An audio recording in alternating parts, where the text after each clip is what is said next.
All right. Hello, everybody. Welcome. Thanks for being here. So, this is 3 yoga tools you can use when you can't get close to your clients or patients. My name is Lisa Danilchuk. I'm a licensed marriage and family therapist. I'm also an experienced registered yoga teacher. That's what those letters stand for. And we're at the end of April, over a month now of Zooming and being on the computer, and for most of us, sheltering in place. So I'm going to speak to that and to how it impacts our work throughout this call.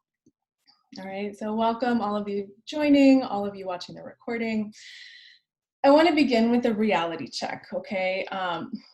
Zoom fatigue is real. And so I want to thank all of you that are here right now. I think it's just a demonstration of your investment in trying to figure this out and find positive ways forward, because it's hard to be on a screen all day, right? One of the reasons why is this sense of focus fatigue. So there's a narrow area of focus, especially if you have a small tablet or laptop. And when we're in our offices, the room offers some respite. We can look around, we can kind of lean back and think, and there's this demand of being in a smaller focused space that that can be challenging, right? It's also much harder when we're on Zoom with a client or patient to pick up on subtle communication. So the lighting might not be fully on someone's face, or you can't quite pick up those subtle details. Their face might look smaller. Perhaps if you have a really large screen, maybe it's bigger and it's easier for you to pick up on it. But we're trying to attune in a way that's very different for most of us than being in a room together, right? So another aspect of Zoom fatigue, freedom freeze. Often we feel like we can't move or gesticulate. Like, I still do it. You can see my hands moving around all over the place. But sometimes, especially because we are just in this little box on the screen, we feel like, oh, I can't do that. Or even sometimes when I am making a gesture with my hands, I'll see it on the screen and it looks like, oh, that maybe that felt intrusive, or that you only saw half of it, things like that. So because our natural expression doesn't always translate to the screen, we can end up feeling kind of frozen, right? And we can also have this added element of like looking at ourselves, right? So we're going to talk about some yoga tools to respond to that in a moment. The other, and I just want to highlight this, these terms come from Patricia Berenson, I think I'm saying her name. I hope I'm saying her name right. She posted a YouTube video about this. She's a therapist and supervises consultees, and is kind of seeing these phenomena. So these words, focus fatigue, freedom freeze, and force field are hers. But I really like them, and I wanted to share them. And a couple kind of angles on this last one.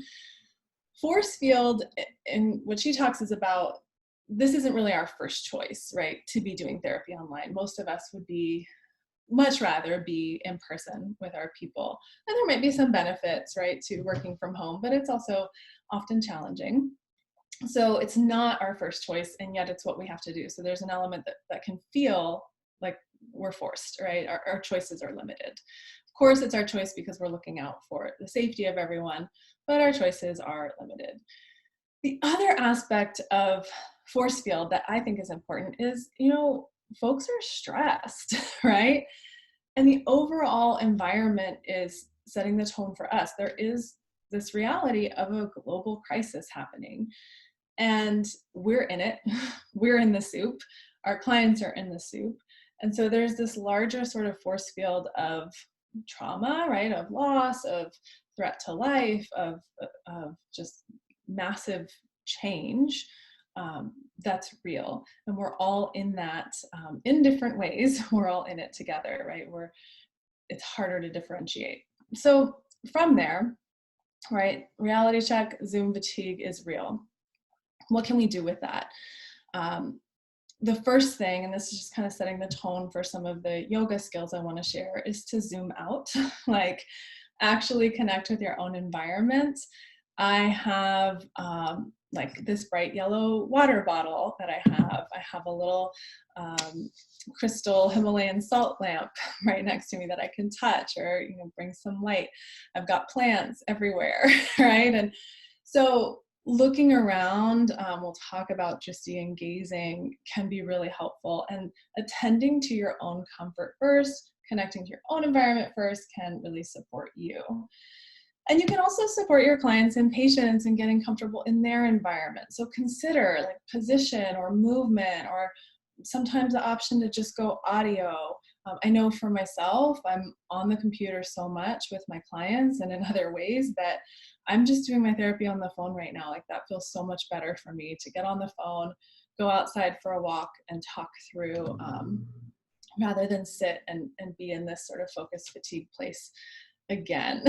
So considering for your clients what actually serves them, and even inviting that into the discussion, their position, the options to move, and we'll talk more about all of this as it relates to yoga. So Dristi. Here's a yoga word. Now, I know some of you on this call are also yoga teachers. You kind of span both worlds. But in case this is new, Dristi means gazing point. It's a concept from yoga that typically people use as sort of focusing your gaze on a single point, which actually relates to dharana, which is another concept in yoga of focus concentration. But if we're using Dristi in response to this focus fatigue, it's a little bit, it offers tools for us to be able to zoom in, to zoom out, and to really be mindful of how we're using our own eyes. So one of the things you might have already found and may have already played with some of your people is looking into the camera, right? On my computer, there's a little green light right next to the camera, so I can look at the green light, I can look into the camera, and it tends to feel more like we're actually looking at each other. So you can play with that with your people, looking at them looking at you, using the little green light as a gazing point. Now, I don't know about you, but when I look at a little green light on the computer, I feel like I'm looking at a robot.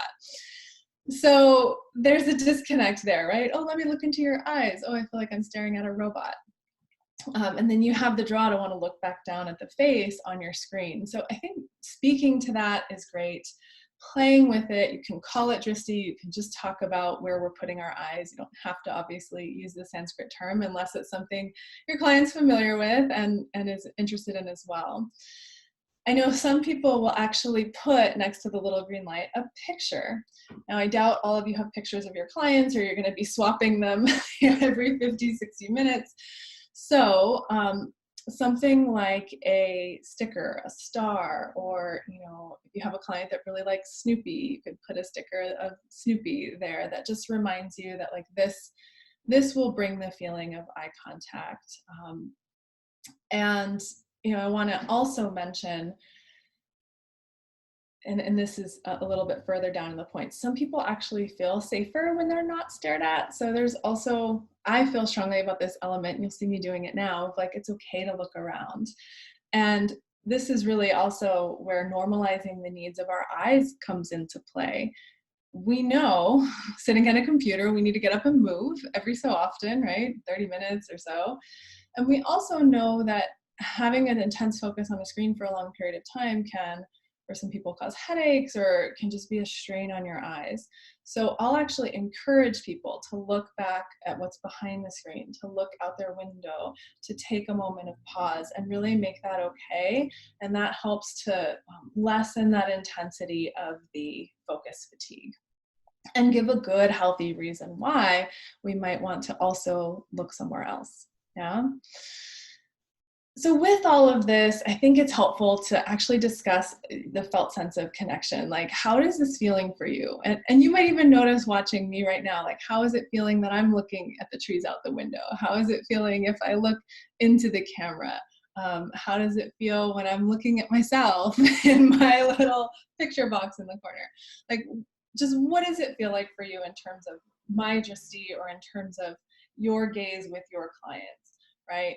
So you can reflect on that and talk about it with people. And if someone says, when you're looking out the window all the time, I feel like you're ignoring me just like my mom did for 20 years, whoa, right? You're going to listen to that. And if someone says, when you're looking into the screen, I feel like intruded upon, just like my parent did for 20 years, who knows, right? But we need to understand how these things land. Obviously, there's cultural elements.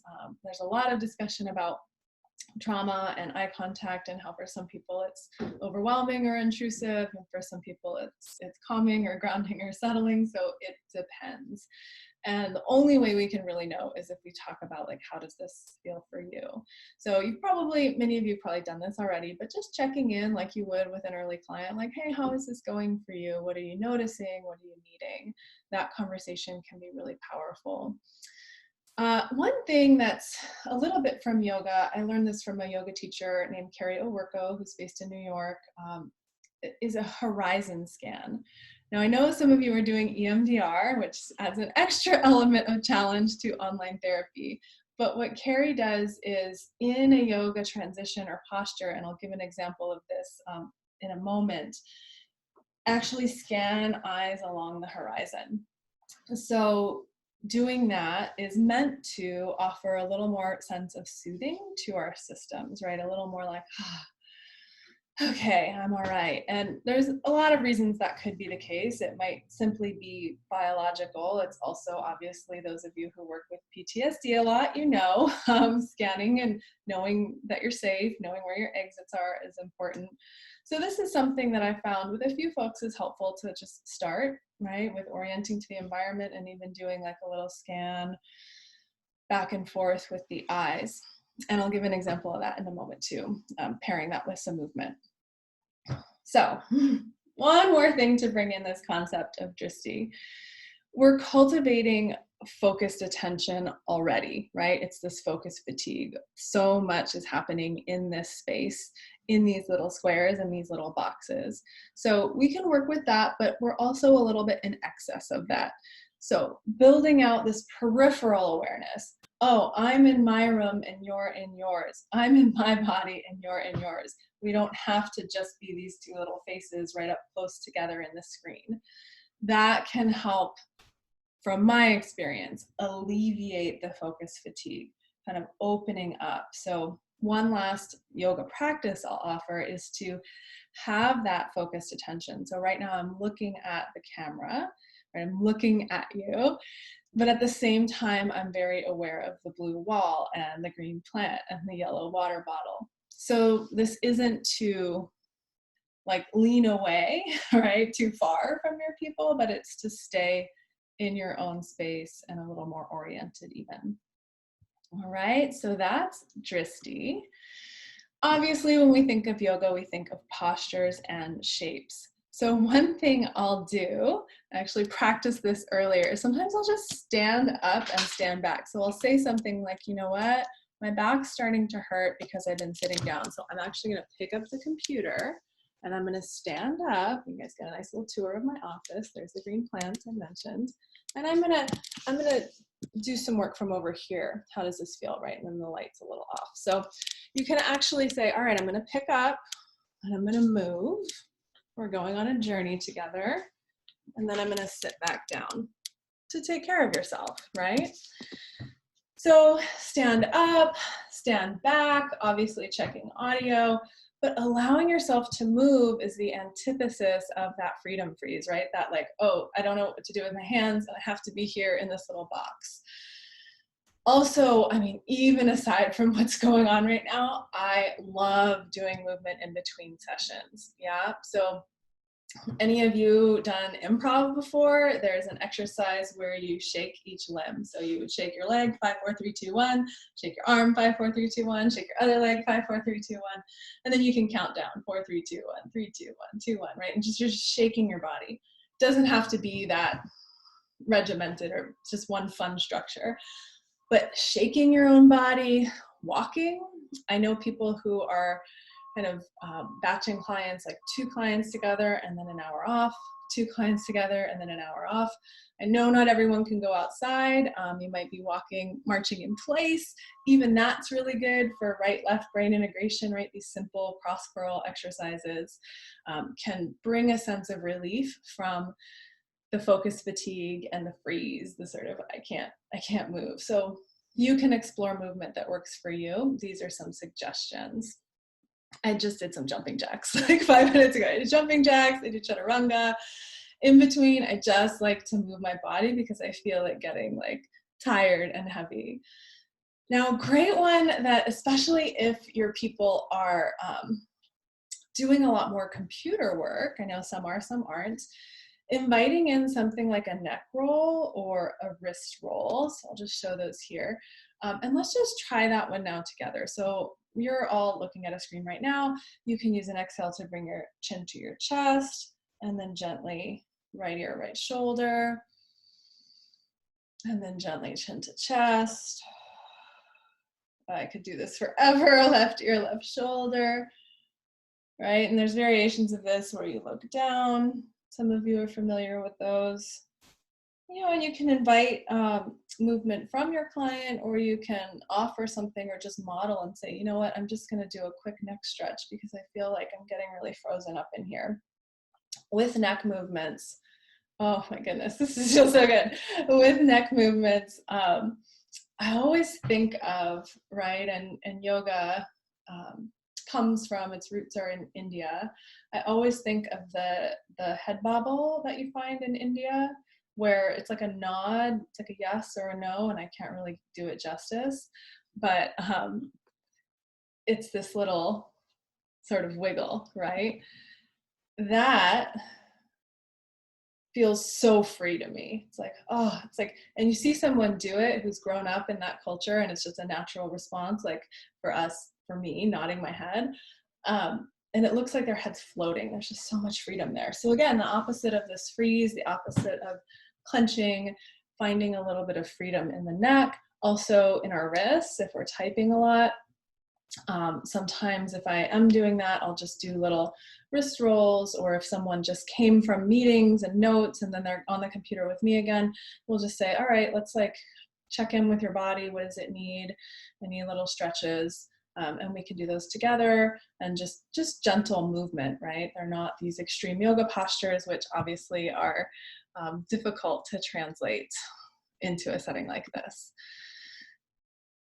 And so with all this, there's these top-down choices, right? I'm going to use my mind to say, oh, I'm going to shake, or I'm going to run, or I'm going to do neck rolls or wrist rolls. And then there's just listening to the body, like, what am I needing right now? And that is a great place to go when you know someone well, and when you want to kind of flip that script of mind telling body things. Well, what does the body need? And so this goes back even to the environment, connecting with your environment, and finding that element of choice. So what does your body need right now as we are here on this computer, on this tablet, on the phone? So here are some suggestions for exploring movement with your client. One of the things I like to do, because we are often seated, is just a gentle twist. So you can try this one with me too. We inhale with a long spine, and then exhale and gently twist to the right. And inhale back to center, and exhale, twist to the left. Now the nice thing about this, and you can explore it for yourself as we're here, is you can use that horizon scan with it, right? So you're tracking your eyes, and you can even turn your neck a little, look over the shoulder and come back, and then look over the shoulder and come back. Yeah, you can use the horizon scan with the twist. So that's a nice one for settling in. That's a nice one for sort of breaking up if things are getting really heavy or intense.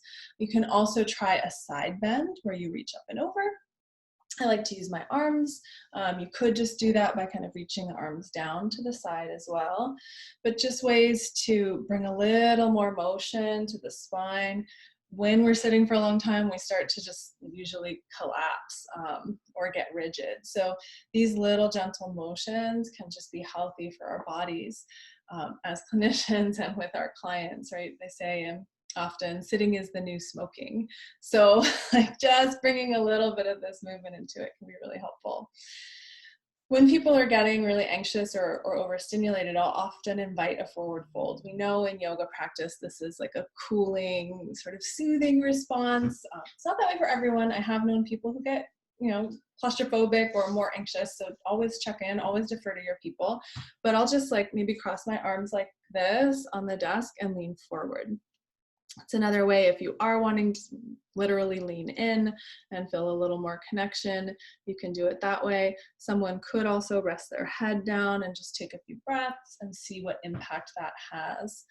right? So the twist and the side bend are a little more enlivening, the forward fold a little bit more soothing. So these are some simple somatics you can use even while you're still sitting in front of a computer screen. Another one, you can stand, right? And I've even done it like, okay, let's just stand up. Like, are you feeling this? I'm feeling this. Let's just stand up for a moment. My head's gonna go away. Okay. Okay, that's better. And then you don't have to do the whole like, let's wiggle around the room and I'm gonna move my computer. You just say, this is gonna look weird. My head's gonna go away. And just allow for that movement. Another one I really like is swaying.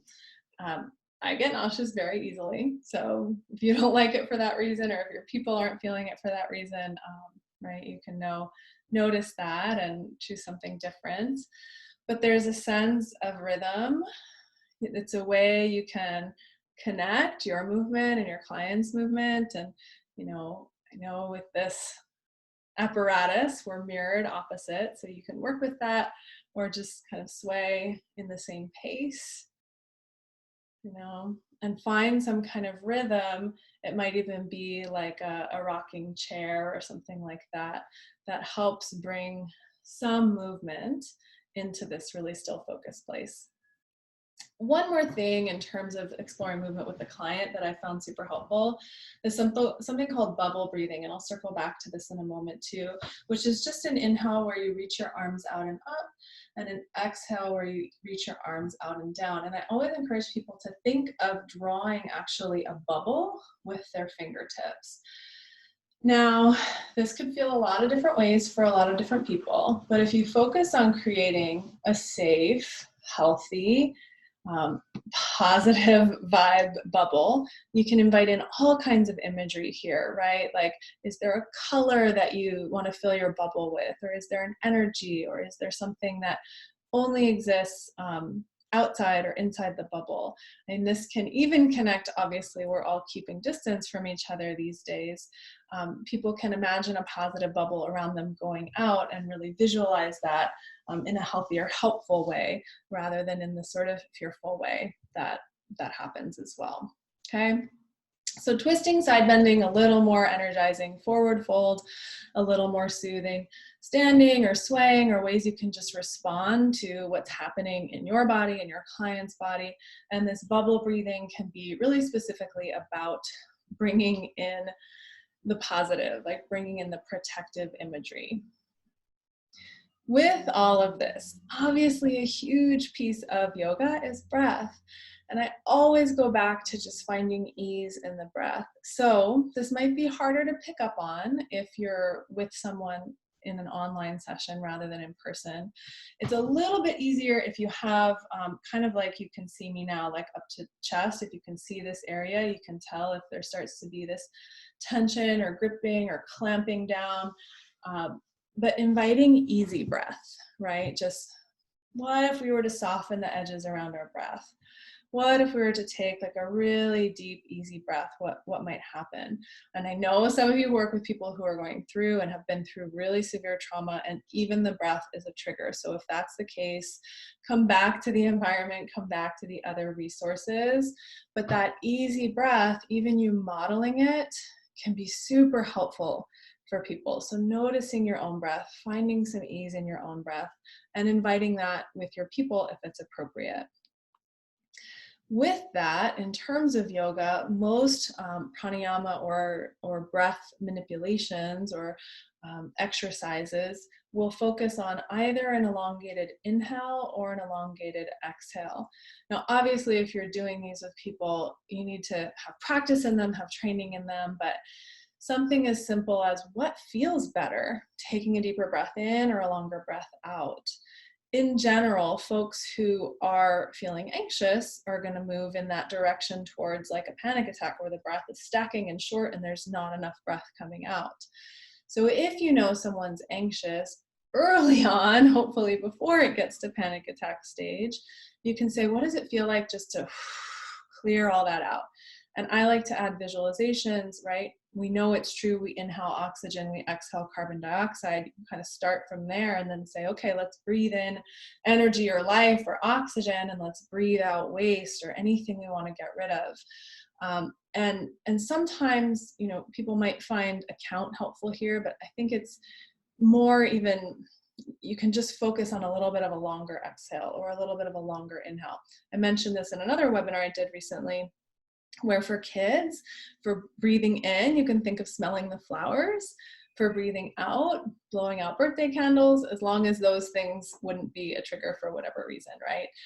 So you can get creative with the how and the why, but just knowing that this physiology of sitting and being really focused and being a little frozen, the breath can help break that up, right? And of course, in terms of co-regulation, you can model breathing. If you see someone holding your breath, you can take a breath yourself. That's same thing applies in a personal one-on-one session. Could also try breathing together. And if someone has a really hard time pacing their breath or counting or tracking it, you could offer this, let's inhale and let's exhale, and check in on the pace, because if it goes too fast, it's more in that sort of heading towards panic attack. If it goes too slow, it can feel like you're gasping for breath. So you want to find a rhythm that feels easy, that feels like it's not causing strain. Okay, so in moments where maybe you're feeling like, oh, this is so much, being on Doxy or whatever platform you're using, you might just say like, hey, let's take a breath together. Or, oh, you know, I saw a picture of a really beautiful flower. I wonder what that would smell like. Let's imagine breathing in that smell. Let's imagine blowing out everything that doesn't serve us, right?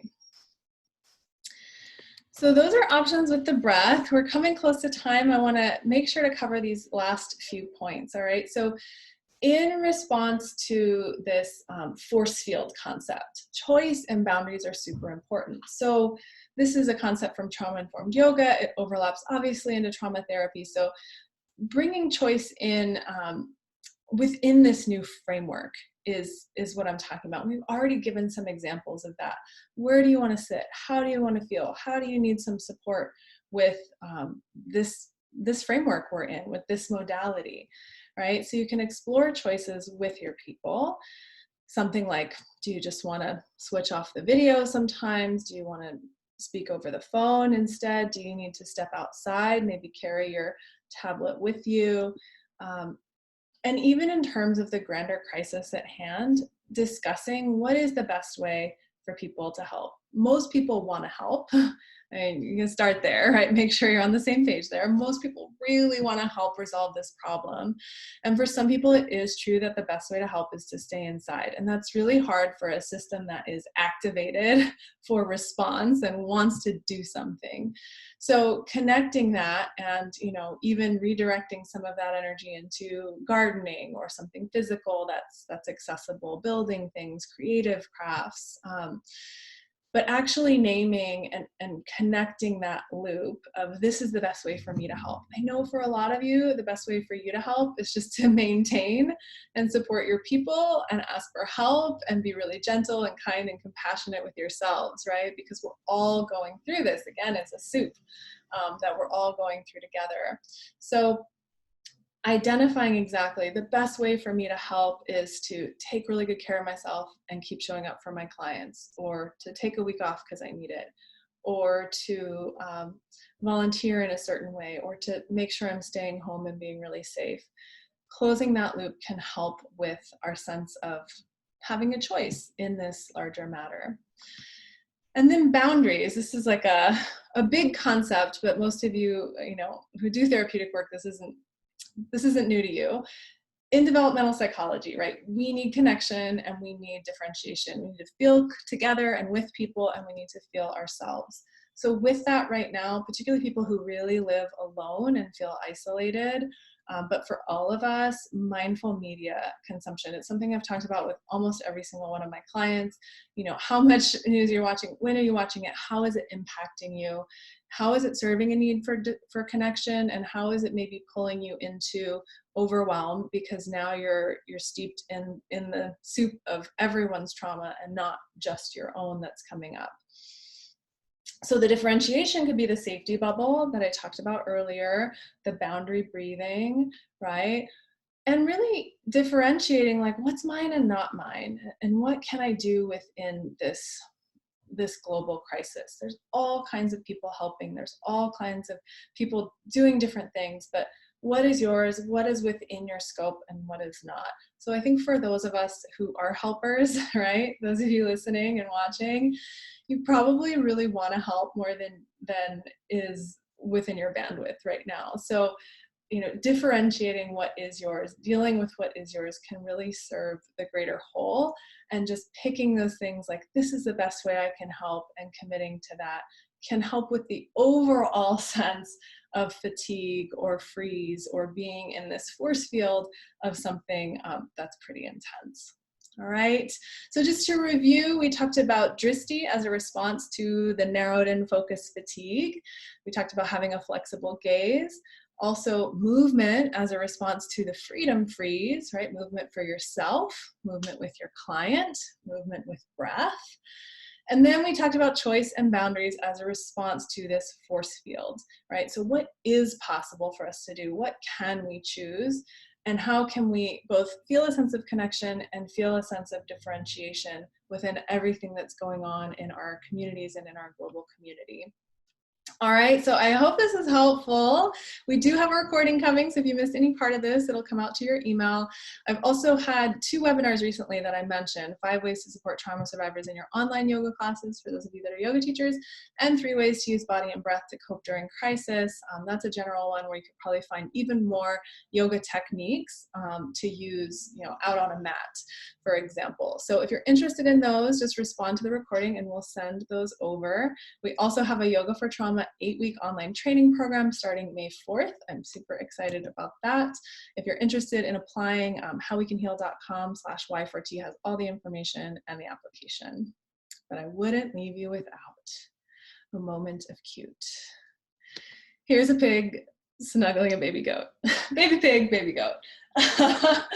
I've had a client in the past whose resource was baby goats. So to offer and share that with you, hopefully you have some, connection to nature or animals alive in your life, even if that is through a screen. I am very blessed to have the beautiful Iris, who some of you have already met. This is my dog. So she sends her love, and I want to send each of you all of my love and support.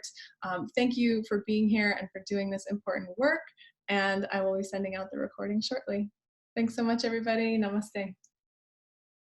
Bye.